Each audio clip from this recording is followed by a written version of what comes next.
Yuchin-san asks, any plan for David and Jack having a relationship? No. If you're talking about romantic relationship, no. ShotgunParadise asks, what was the biggest change to the storyline you decided to do while making the game? I've always been interested in alternate storylines for things and such, so I've been curious since day one. Love the game, by the way. Thank you for your love. And first there is, of course, again, there is Raven. Raven's role in the story and a relationship with Tai Yang and Summer and Yang and also RWBY. Actually, it doesn't make sense. The Yang is RWBY's half sister. Raven is Summer's best friend, basically. And it wouldn't make sense for Raven and RWBY not to have a relationship. So it's not something of any kind. Like, it's not something that David necessarily has to be involved with, but Raven and RWBY are going to have some kind of relationship. So definitely the whole Raven and Rose family dynamics, that's a very big change. And another is... this is not necessarily a change to the storyline, but let's say a change, an expansion to the lore, and that's how the Grimm work. Because again, the campfire thing, I really hated it. So at the same time, I expanded on the Grimm, but I also wanted to keep the mysticism about it. The Wyvern Grimm, Kevin as the fans call it, is no longer just a very big Grimm. It's a very particular kind of Grimm, and there are other changes that are done to Grimm, how they work, how they reproduce, where they came from, etc., etc., etc., that are going to be touched upon in JPDE 2. These are, I think it's a common criticism to the RWBY series in general, but the whole thing with the racism, the White Fang and the Phonos wasn't really treated that well, or explored that well, or addressed that well at all. In JPD 2, that stuff hits the fan because of the follow beacon, and the White Fang. So stay tuned for that. Yeah, it's kind of weird that in the show, in the finale of Volume 5, the White Fang problem just gone. Gone. Oh boy. Not in J2. Not in J2. Not in J2, ladies and gentlemen. Nope. Spidey5406 asks, any chance of a Jack side story? Well, yes. Again, people need to vote for it. If you're a patron, you need to. Okay, let me expand this a little bit. If there is one character that you want to create like a single standalone like game, like the offshoots of the series, who would it be? That's side story. I thought like as a one shot or something. Yes, there is a couple, and but that's actually being worked for. Again, I don't think I need to make a spin-off simply because, again, I have the philosophy that in a game, you don't need to stay with the main character all the time. Yeah. So if you like, yeah, there are moments already in JPD where other characters do stuff without David around, and that's going to be the case in JPD 2 as well. Yeah, this is going to be a running meme. Yuchin-san asks, any plan for David and Jack having a relationship? No. If you're talking about romantic relationship, no. Because I don't feel that they want to or need to get into a romantic relationship. Again, as characters, they work very well as friends, as partners, as co-leaders, or whatever you want to call it. They have this great relationship. Is only going to expand and grow in J2. And I don't feel the need. It doesn't really make sense for me that the two will get into a romantic relationship. So yeah, it's not going to happen. No plans for that. Yeah. Again, this is a difference between like the writer's vision and like the audience vision, because the audience visions, well, I think like this is what they're thinking of. So, shipping is a thing. I know. Shipping is a thing, and that is a very big thing in RWBY community, especially. And then you have these situations where two out of the three girls, not the bees. Two out of the three people in Team Jade has already started relationship with David. Why not Jack? But That's no, enough. it That's doesn't. enough. It doesn't work that way. I know you did a 45 minutes essay video about this, but Drago War asks, how do you feel about the current state of official RWBY games? There are so many that have been closed. A lot of them they are simple gacha or mobiles. So many have shut down. Now they're making. There's someone I hear that is making a brawler or something. It is a collaboration, I think, with Yeah, something like that. The thing is with RWBY games again. This is about less about RWBY and more about Rooster Teeth as a company and how they handle the IP. The rule they say that everything is canon until it isn't. There were things in that manga that they made in Japan that was a commercial thing for the release of the Blu-rays. I read that thing. The characterizations of the cast in the manga was complete. There are some people that were completely conflicting with the original series. Same with the way some fought. There are some lores or contradictions. So the thing with RWBY games, even when they try their best, there is no one. There's not that single person that oversees everything and tries to make everything fit together organically so there are no things that punch each other in the face. Just saying everything is canon until it isn't doesn't work. It's not a thing that you can say when you have stuff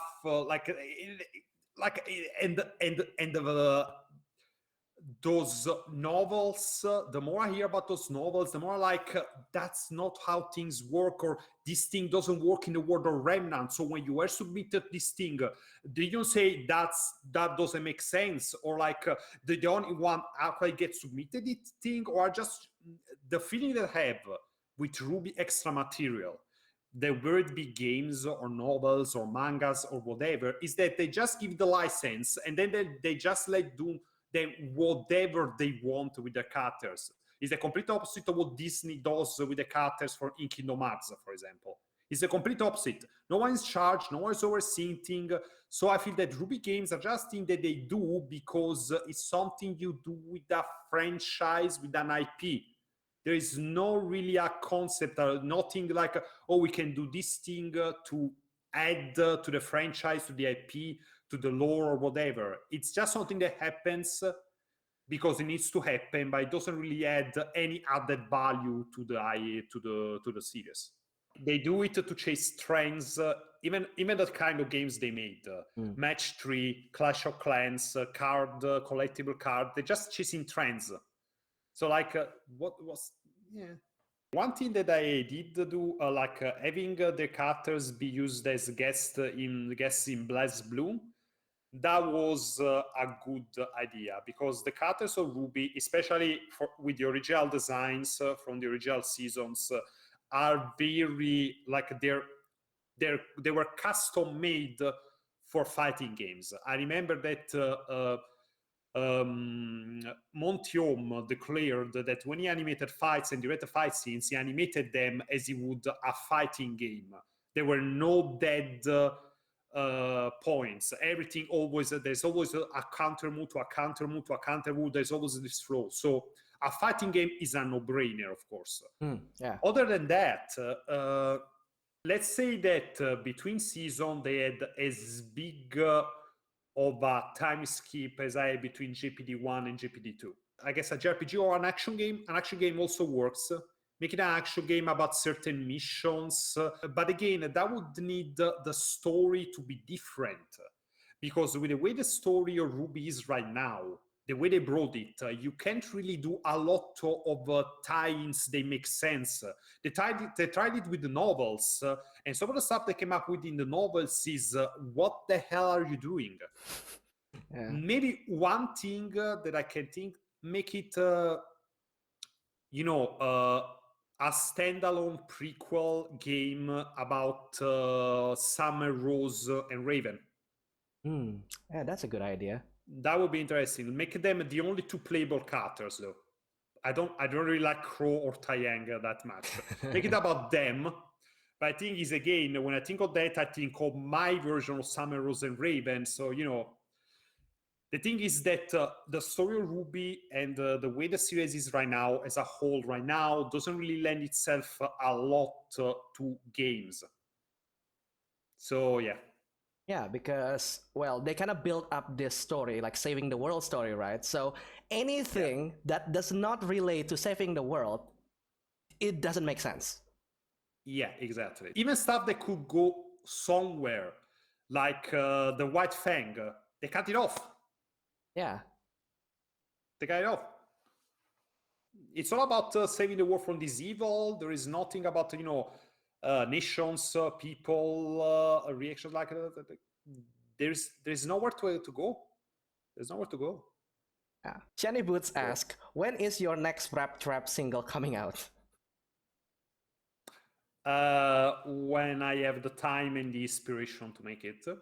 Oh, do you really make like rap trap beats? No, not a video. I just made the song, no videos. Oh, wow. It was a joke. It was a joke song about a rap about traps, and I made it. So like in an afternoon or something, because I had this beat that I made that I really liked it. So I wrote some lyrics. I record them. Well, like not even. I didn't even use my good audio setup. I used this thing and record them. I was in mono. I did and I made it. It's only I made it because I felt like it, and I guess people liked it. So next time I have the inspiration for it and the time to do it. Yeah, so expect like 2030 probably. Anonymous asked, hi Meinos, love your work on the game. Do you have a dedicated fanfiction account like AO3, which he has? And I would love to learn from your writing style. Well, again, yes, I have a Neo3 account where we're posting, right now we're posting the one-shots, which is Jade 1.5, we could call them. And I have a fanfiction.net account, but the thing is, okay, you can learn from my writing style, but you're gonna learn my writing style for short stories and fanfiction. If you want to learn about my writing style for games, you need to play the game. They're two different, very set of skills, very different mediums, so different writing styles. And I want to add that different genres of games require different writing styles. So if you're trying to make like a real-time action RPG, then Jade is not a good inspiration to be drawn on. Yeah. You can pick up some of the ideas, but you cannot just like copy paste it. It is very different. If I can make a suggestion though, if you want to learn about especially humor and clever writing, please go watch Team 4-Star and Dragon Ball Z Abridged. That's really my kind of humor, my kind of writing for anime series. I really love those guys. So watch their stuff because you will learn a lot about timing, about writing humor and one-liners and conversations. They're really good at what they do.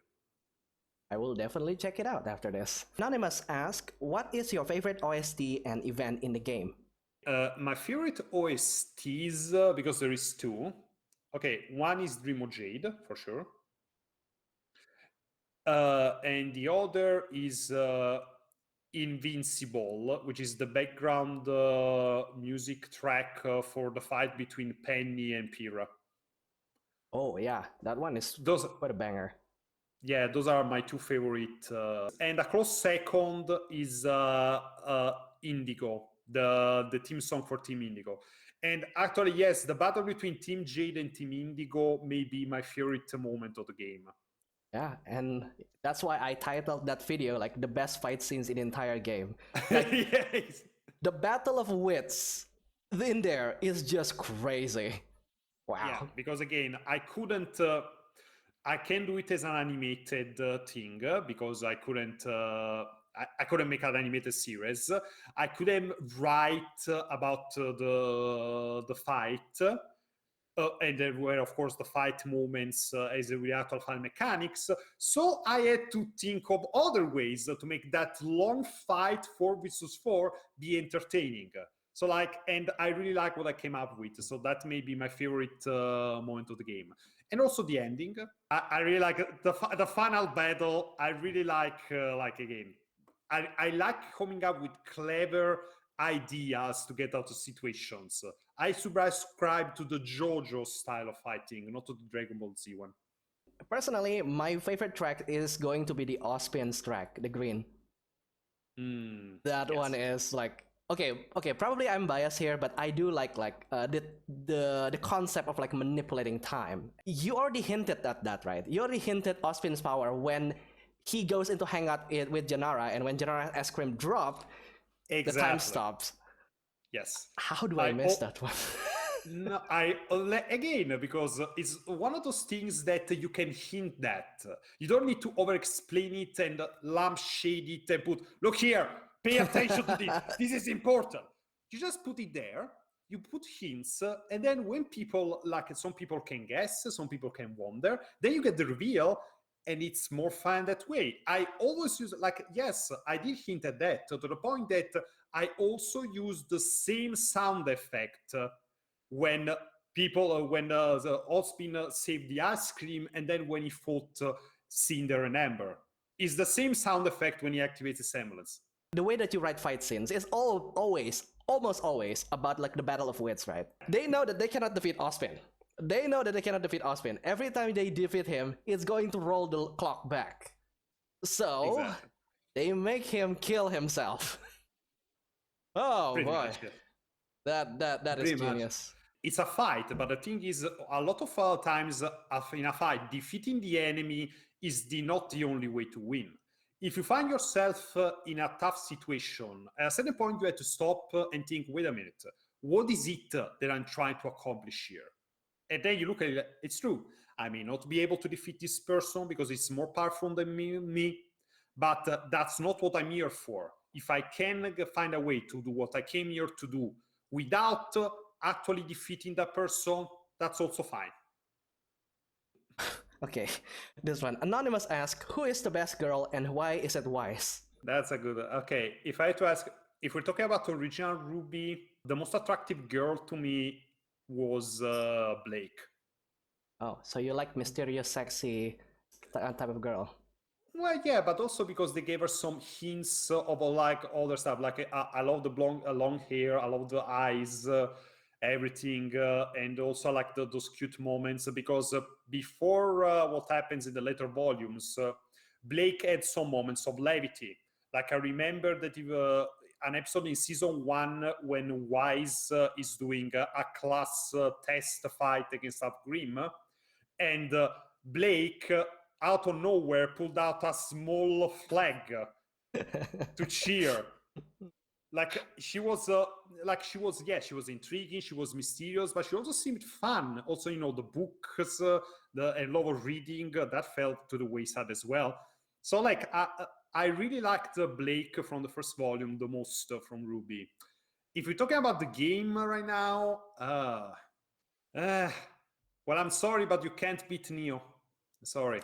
You can't beat our bestie. I have to agree on that one. Yes, yeah, I really loved writing with Neo again because it was a challenge, because she's mute. So I had to come up with other ways to talk about her and make her talk about herself. Even when she thinks stuff is very limited. I think I did happen 2-3 times in the entire series, in the entire game. But I really enjoyed that challenge, and also I really like the dynamic that she has with David. Also because that friend that you know and that you need to kick your ass sometimes, and vice versa. I think that Neo is that character. And then, yeah, I think that's pretty much it for the entire questions.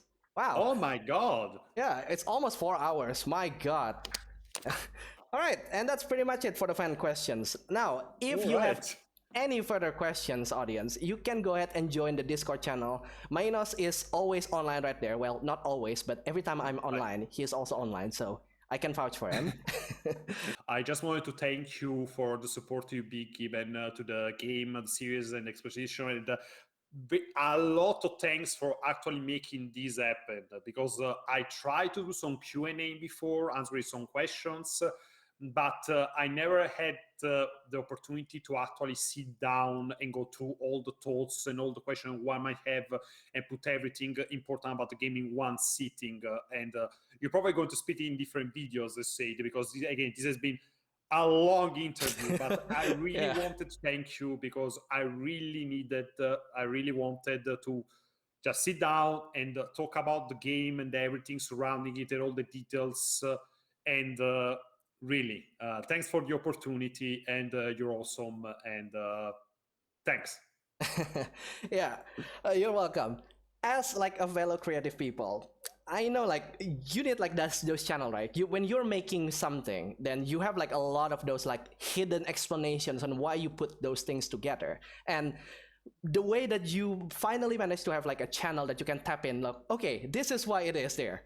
And to have like people kind of see like, oh, moment kind of thing like that. It is like a very big catharsis.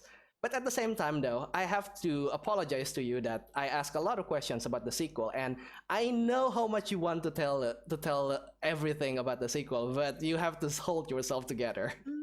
Well, there are some things that, of course, I can't talk about. But the thing is, the spoiler thing is another thing that has been become mainstream hammered about. Oh no, the spoilers, the spoilers, the spoilers. But here's the thing: some of my favorite things in media are things that I already know almost inside out, but I keep coming back to, and I still enjoy them.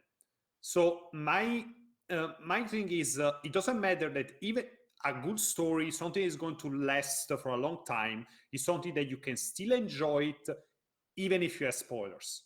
Yeah. And I feel that the culture about the spoilers and about keeping things hidden for as much as possible actually brings you to write stuff in a certain way where you focus more on the surprise and instant shock that any leftover lasting feedback you may have. So you can have like, again, I can say I will answer everything, also because I like surprising people, but I don't feel like, I feel that going forwards, people should start writing stories that can still be effective, even if you know about twists. Yeah, I absolutely agree. Okay, Meinos, once again, thank you so much for this interview. This interview has gone like twice as long than something that we planned. And I'm looking forward to the next update. I think we're going to get Yang route next, the ending, and the upcoming sequel. Of course, I haven't actually played the demo, so I'm waiting for that. Yeah, you should. So, do you enjoy this interview? And do you want to see more interviews with Meinos? Maybe you have like other questions that you want Meinos to explain in length, then feel free to like this video and subscribe, because I'm still going to upload like new Jade contents in the future. And yeah, maybe we can have like a second session after like some things in the sequel going to come out. Maybe. This guy, this guy deserves like a lot of respect, guys. So, if you want to talk about other stuff, there are other things that you would like to talk about. I'm available, and we can make it happen. Yeah. It's fine by me. And yeah, all right. So Meinos, as the outro of this video, feel free to plug in your every socials on this outro. All right, we have JPD, we are on Twitter. I was also on Twitter personally as Meinos Kaen, because there are some things, I try to keep the JPD official Twitter for just JPD stuff, and the Meinos Kaen can be also for more personal stuff. We have the community Discord that, you know, it's the main conversation hub about JPD and everything else. And there is our website, which is jpd.art, like A-R-T, art, jpd.art. And of course, there is the Patreon, patreon.com/jpd, which is the main way you can interact and contribute and influence the development of JPDE, JPD2, and all the projects of the team. Thank you so much. We can't do it without you, literally can't, not like this, but please, please think of yourself first. I welcome your support, but there's a limit, guys. You know that there is a limit. Thank you so much. And with that, we'll see you guys later. Goodbye. Bye.